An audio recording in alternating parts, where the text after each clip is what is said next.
जय जगन्नाथ। नमस्कार दर्शक बंधु। जो मानकर कन्या राशि से एप्रिल मास 2026 स्वास्थ्य क्षेत्र केमी रसतु जाना।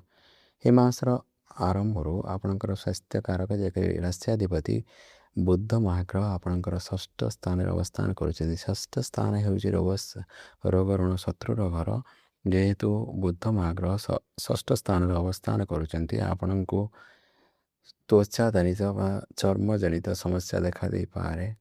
आपण को स्किन इन्फेक्शन सामान्य मुंड बिंधा भली एलर्जी गोड़ हाथ पेन भी हो पारे हल्का सेमती देखा दे पारे। किंतु एप्रिल 11 तारिख पर बुद्धंकर राशि परिवर्तन पर बुद्ध महाग्रह सप्तम ग्रह को अवस्थान करने द्वारा आपणकर सप्तम दृष्टि प्रथम घर को होवा द्वारा आपणकर स्वास्थ्य उन्नति परिलक्षित हो। से एप्रिल 11 पर आपणकर स्वास्थ्य क्षेत्र बहुत भल रहिबो।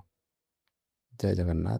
जदि आपण को मो वीडियोटी भल लगुच दयाकोरी मो चैनल को लाइक शेयर सब्सक्राइब करेंगे। जय जगन्नाथ।